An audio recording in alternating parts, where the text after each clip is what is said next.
After the Second World War, when the British colonies around the globe started gaining their freedom one after another, people from those colonies felt the need to settle in different countries around the world to enjoy their freedom. In the Indian subcontinent, a new country named Pakistan had emerged on the map, a country which was made on the basis of its Islamic ideology. When the Pakistanis left their country for education and a hope for much prosperous future, they found United Kingdom more desirable. In early 60s, a big number of people from the colonies came to the Britain, and same big number of Pakistanis from Kashmir and different areas of Pakistan also came. In the same era, a large number of Muslims from Arab and other Muslim countries also arrived in Britain to permanently settle. Thus, in space of 1 or 2 decades, Britain was home to a large number of Muslims. When Muslims were not good in number, only a few Muslims were there. They were in different cities, and there were so many misunderstandings about Islam in the minds of British public. So our elders got together and they decided that we have to organize Muslims on one platform so that all the misunderstandings about Islam should be removed. In the start of 1960s, a group of highly skilled and intellectual youth of Pakistani immigrants felt the need of solidarity and formation of an organization to help their Muslim brethren stay in touch with their distinct identity while playing an active role in the society. In 1962, our elders gathered together and they formed a UK Islamic Mission, so that we could organize all Muslims. Just being Muslim is not enough until we organize all Muslims. Ever since its formation, UKIM felt the need of more mosques around Britain, as mosques not only serve as worship area but also play a key role in keeping the society together as a group. UK Islamic Mission, it has a large network of mosques. It runs mosque centres, madaris and so on. It's organising circles for women and for youth, and it's also involved in international relief work. Therefore, throughout these years, UKIM has worked tirelessly in formation of new mosques, starting as little as renting rooms for the Muslim community to use as mosque. And this project has grown ever since, as more than 40 spacious mosques in UK are a testimony to their efforts. UKIM understands that the key of a better and prosperous society is its intellectual capability and learning. Thus, ever since its formation in 1960, they have also devoted time for the research and education. We are trying to achieve through our extensive work is to provide leadership to our communities and to our society. And by leadership, I mean that there are people who are individual, they feel helpless, they feel isolated, and they don't feel that they can solve their problems.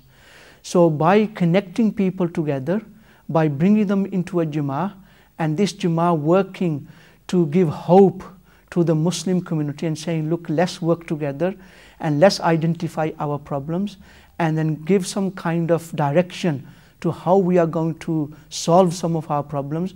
Through this way, we actually will be providing leadership. We strongly believe that politics is part of religion.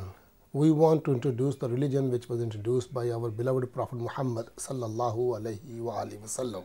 We don't pick and choose. We are not limited to some issues. We take Islam completely, and we want to live Islam completely and convey that message of Islam completely.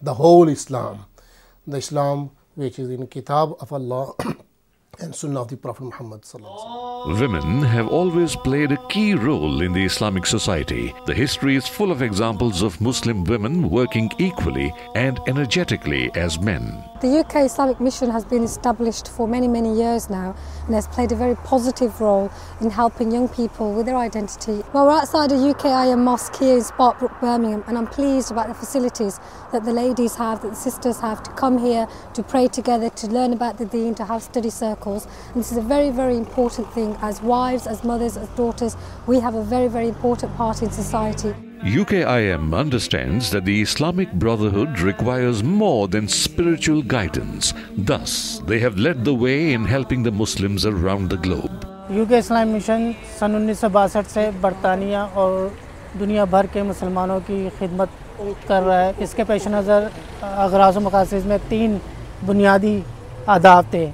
एक दावा, education, relief. The devotion for the betterment of Muslim Ummah is not only restricted within UK, as UKIM always works optimally in relief of Muslim suffering from war or natural calamities throughout the globe. A project of relief which started in 1965 Indo-Pak War is still ongoing, resulting in relief funds and packages of millions of pounds which are sent across the world. That was the Ummah building where more than 150 orphans are being catered for. This arose out of the horrors of the earthquake in Kashmir in Pakistan, and I know that UKIM members and supporters raised a staggering £850,000 at the time to build this orphanage, to build about 100 homes in Balakot, to supply ambulances to hospitals. UKIM, which always tries to stay one step ahead of the needs of the Islamic society, has noticed the effects of globalization in the world and have understood that it is their religious duty to spread their work outside the borders of the United Kingdom and into the whole of Europe, for which they have started a project worth around £4 million in buying a 57,000 square feet of land in order to build European Islamic Centre. This centre, to understand the establishment of this centre, we need to see the context of it. For the last 40 years, Muslims are migrating to UK in drips and drabs and facing tremendous amount of challenges, and these challenges are continuously transforming and intensifying.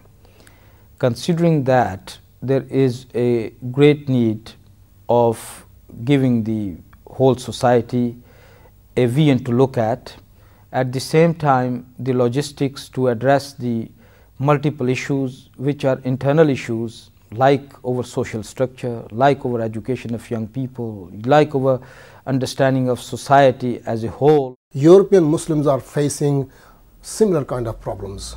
We have to have one voice. We have to stand shoulder to shoulder with all Muslims. So we need to organize Muslims on European level. That's why we spent a lot of money to buy a new Islamic Centre, and we name it European Islamic Centre. We are in the process of purchasing a new centre, very large centre, which is in Oldham, north of Manchester. And our vision is that this centre will not just be a mosque and where we'll run a madrasa and do some traditional activities, but we are now going to expand our vision to the whole of Europe. And we now, our information and our analysis and understanding tell us that there are about 20 countries in Europe where there are Muslims who are established, and we are facing very similar problems, very similar issues. So there is a need to coordinate our efforts, need to organize ourselves at a European level. Muslims all over are uniting to plan, research and act upon issues that affect us all. And this is why the Muslims in Britain have shown full support and faith in UKIM over the years. Without your help, it was not possible to create a solid foundation such as UKIM is today. With your generous efforts and contributions, it has been possible for UKIM to complete major projects like the network of Masjids around the United Kingdom to hundreds of purpose-built houses in Kashmir. That is the water well program in Somalia to relief program in Sri Lanka. Once more, UKIM is calling upon all Muslims for their support and their generous contributions to help finish Europe's biggest Islamic Centre for our tomorrow. Kyunki haq to sab ka hai. UK Islamic Mission.